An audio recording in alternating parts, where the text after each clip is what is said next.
Hey there, Coach Patrick, Marathon Nation, back with the 7th installment of our Beginner Marathon or Email Seminar Series, Your First Marathon Taper. Congratulations on making it this far, and even if you're not technically in your taper period yet, stay tuned for some information on how you can make sure the taper is working right for you. Okay? So, I talked a lot about sort of the background, the context for your marathon, and how you're building fitness over a long period of time. Your race focus starts at 12 weeks to go and in. What I haven't talked about is that taper, that actual final build. Now, the taper period essentially does what it says. It's a period of time in your training where the volume and the workload essentially starts to drop as your body begins to consolidate some fitness, ideally bringing you to race day in a position where you can run your best. The taper is a hard concept for even experienced athletes to grasp because it means not doing something in order to get good at doing something. It's almost like an investment strategy.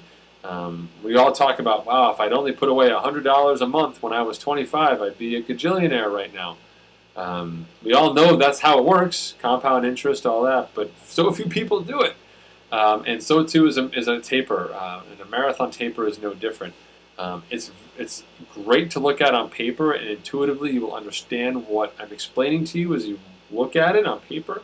But to experience a taper is something very different. So the way a typical marathon taper works and the way it works inside Marathon Nation is you build your training up over a set period of time. That training culminates in a very long run, a peak long run. That could be anywhere from 18 to 22 miles based on how strong you are and how fast you are as a runner. But the net being that long run kind of is your final hit out of distance before you start tapering into your race. Ideally, this happens 3 weeks before your race, so you've got about 21 days to start resting up and getting in your taper. We give yourself that much time for a couple reasons. Number one, because you are only running. And as a runner, and having put a lot of miles on your legs in the past couple weeks and even months, there's a lot of fatigue in your body that needs to come to the surface. So we want to give you more time. If you are a cyclist or a swimmer, you don't need as much time. Another reason we have that much time is precisely because you need that much recovery. There'll be almost a swing through your taper where you will hit a very low point where you'll feel awful. All the aches and pains will come out. You're not even sure you can run anymore. You can't even hit your basic paces. You think everything's gone to hell in a handbasket. And then eventually, towards the end of the taper, it's going to bounce up. And so some people experience that dip right away in the taper. Some people feel great for a week, but then they have the dip. But I've found from experience that if you compress that taper to just 2 weeks, that dip sometimes will be too close to race day and will adversely impact your ability to race. So we go with a 3-week taper. During this taper time, the first week is still not that different from your previous weeks of training. You'll have your interval sessions, they'll just be a little bit shorter.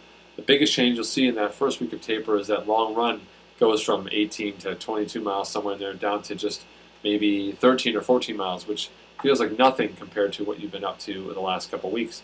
In 2 weeks to go, those interval sessions, they start to drop in duration as well. They may grow in frequency. You might have another run, but it's all shorter. And that long run now drops from 14, say, down to just 10 miles. And then in that, or maybe even 8 miles. And then that last week to go, leading into your race, things are all pretty short. It's all skill related, some speed, some turnover. There's not much to do other than rest in this period of time to get you in the race. That all sounds well and good, of course, until you actually experience it.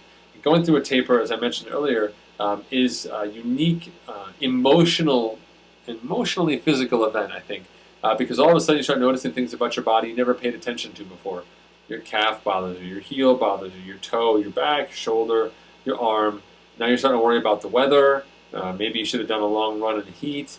Maybe you're going to try a new set of shoes. You want to take those out, and well, I should probably do a 12-mile run just to test them.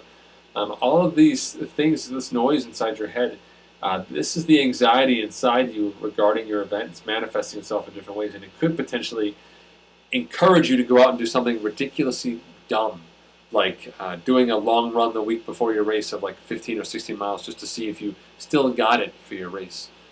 As it is, the 3 weeks to go long run mark, some people run that too hard and they still affect their race 21 days later. So running long anytime within that taper period simply is counterproductive. You might feel it helps you feel good now, but it's going to guarantee that you feel worse on race day, which is the ultimate goal. So instead of sitting around and having a tough time on that taper physically and emotionally, I encourage you to go ahead and start focusing on the positive things you can control in your taper and keep your eyes focused on that prize, on that race. No longer is your training necessarily your guiding stick because the training is dropping. It's not keeping you honest, but your race then becomes that ultimate priority. So your decisions are now made based on the race. Will or won't this workout help me on race day? Will it, is this going to help me get ready? Is it going to put me into a place of extra fatigue? Is it a good test? Is this piece of equipment I'm considering, is it going to benefit me, or is it just extra noise right now? All those decisions you need to make. So let the race be your guiding stick, and instead focus on how you're going to run your race. I like to do a lot of mental rehearsals. Even on my daily runs, instead of focusing on the pace, as I'm running, I'm putting myself in the position of being at the starting line. I'm putting myself, miles 4, where I'm kind of cruising. I put myself at mile 12, where I still feel good. I put myself at mile 18, when things start to get tough. But I kind of walk through those mental situations to kind of focus me in on the race.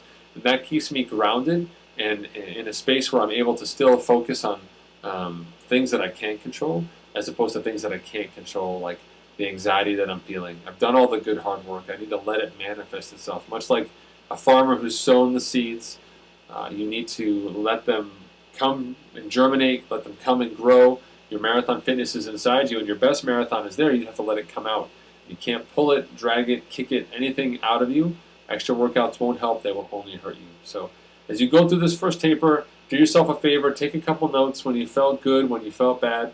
It'll be a great exercise for you moving forward for your next race to have a couple data points where you can say, yeah, I came off my training and I had this dip right away, or I had the dip later. You may or may not want to change your taper protocol based on your experience in the last couple of weeks and leading up to race day as well. So take those notes, make the most of this experience, and most of all, enjoy it, because it means your race is right around the corner, which is a really exciting time.